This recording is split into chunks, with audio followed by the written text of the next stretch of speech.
A samurai warrior cannot fight without his katana, but a true treasure hunter can operate without his metal detector only by the use of his knowledge and prowess in decoding treasure codes and signs. Magandang buhay mga kadiyats! Welcome back sa ating channel para sa isang episode na naman ng Treasure Marker Analysis. Meron tayong natanggap dito na mga pictures ng ating katiyats at meron silang nakuhang mga bilog na makinis na bato.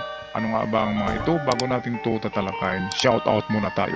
Right, shout out tayo kay Intensity, kay Albert Barcelo, shout out din kay JC Forte, shout out kay Val Havana, kay Cirilo Jaom, Hyacinto Fimia, Freddy Soriano, Plantabs, user CE5, kay Venture of Japanese Treasure, shout out din kay user GQ3, kay Ricky Larano, kay Alex Parula, shout out kay Raul Trangia, Archie Batak, Robert Cabonilas, Seth Sarmiento, Ray Panes, Del Valle Agustin, kay Dindo Abing, shout out din kina Rico Mausisa, and lastly shout out kina Vince Macabio, Francisco Balungoy, Rod Cardona Obligado, kay Ronnie Lucas at kay Glenn Mario. At sa mga hindi nabanggit ng mga pangalan, shout out sa lahat. Tayo na ngayon magpatuloy. Okay, magandang buhay sa lahat. Umpisahan na natin to. Ito ang padala sa atin na picture. Ito yung marker na triangle shape rock. Meron siyang arrowway papunta sa baba. Kaya hinukay nila katits dito. Okay, pero hindi ko tiyak kung saan nila nakuha yung mga parang billiard balls na kalalaki na magkikinis na man-made balls. Kung dito yon, so ibig sabihin under sa mga makinis na bato na yon ay magpatuloy pa pababa. Kasi ang mga bato na makinis na bilog ay nagsimbolo yan ng swerte, fortune sa Chinese at Hapon. Kaya nilalagay nila yan sa ibabaw ng kanilang treasure tunnel. Okay, so ito yun. Nakuha nila katits, hindi ito nature. Yan ay man-made na bato na sadyang nilagay doon. Mamaya, akin i-share sa inyo ang katulad nito na nahukay ng mga construction workers na nagukay sila ng footing ng isang building.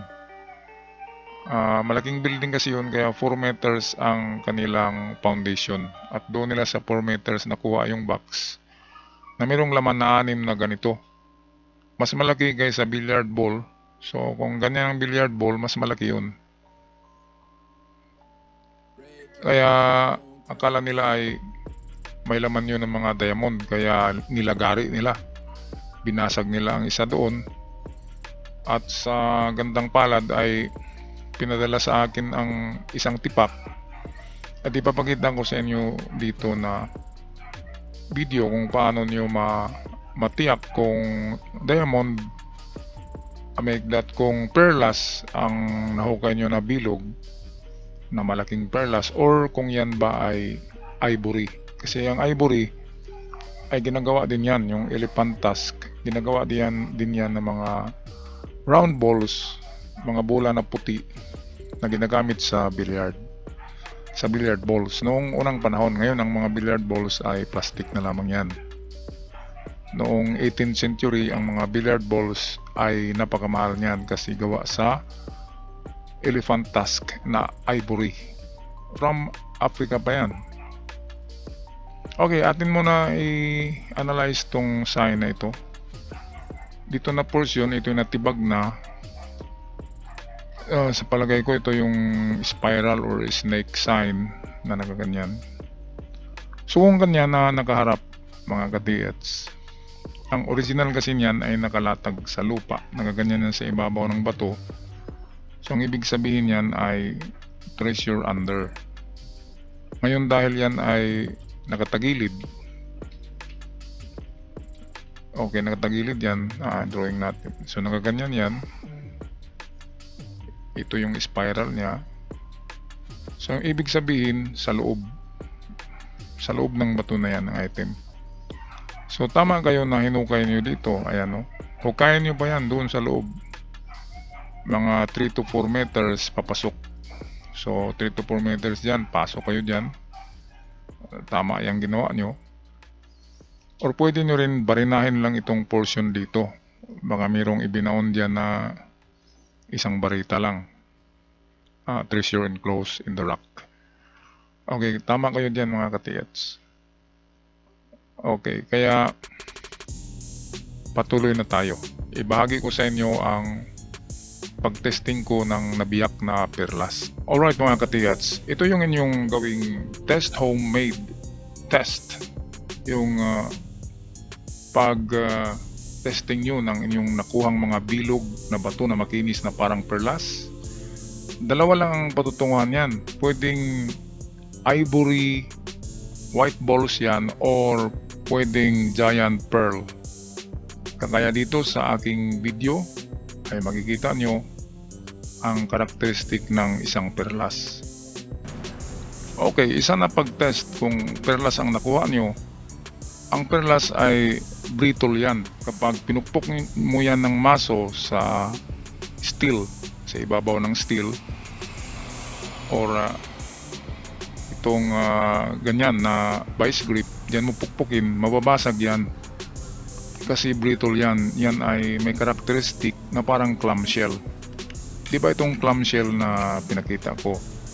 Itong giant clamshell, dyan kinukuha yung mga giant pearl. At kahit yung bahay mismo ng clamshell na yan, yung makapal na portion sa kanyang puwitan, yan ay ginagawa din na perlas sa labas. Kaya binibili ang mga clamshell dahil ang clamshell mismo ay perlas.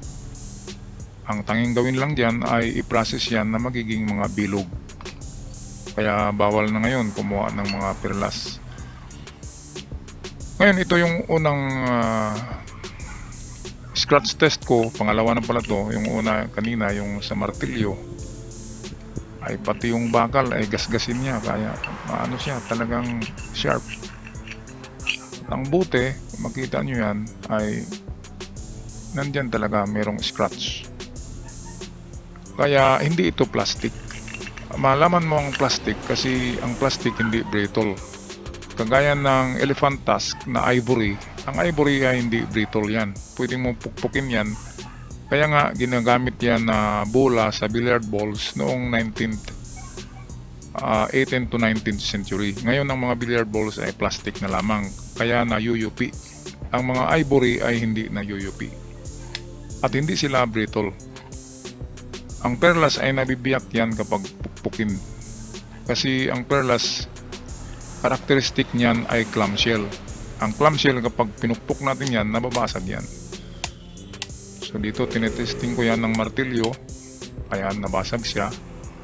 Pero yung kanyang edges, yung mga gilid-gilid niya ng tipak ay napaka-sharp. Ayan, iulit natin ito pag-test sa buti. Makikita nyo talagang masusugatan ang buti. Merong scratch. Kaya isa ito sa pag-test ng inyong nakuhang mga puting bola kung perlas ba yan o ivory lamang. Ang ivory ay hindi brittle. Tingnan nyo na lang yung mother ball ng billiard balls, yung kulay puti. Yun ay ivory, hindi yun nababasag. Imagine kung ang perlas gawin nating mother ball sa billiard, nababasag yun. At ang basag na perlas ay parang basag na buti. Very sharp. At ito pa ang isang paraan sa pag-home test ng inyong perlas kung yan ay tunay o pike. Gumamit lang ng asido na nabibili sa mga grocery store. At ipatak lang yan sa mga perlas mo. At kapag bubula ito at may reaksyon, ang inyong perlas ay tunay. Pero kung hindi bubula, ang binuhusan nyo ng asido, ibig sabihin, plastic lamang ang mga perlas na yan. Ang perlas na plastic ay walang reaksyon sa asido. Kaya ito yung pinaka-the best test ng inyong perlas para hindi nyo na ito babasagin pa. Kaya isa yan sa pag-home test ng inyong nakuhang mga bilog na bato na bula na kulay puti. Dalawa lang ang patutunguhan yan. It can be an ivory balls a pearl, or ang pinaka ano niyan, lowest form ay pwedeng marble stone. Alright, sa tago'y magpaalam ng mga katiyats hanggang sa muli, paalam at ingat kayong lahat.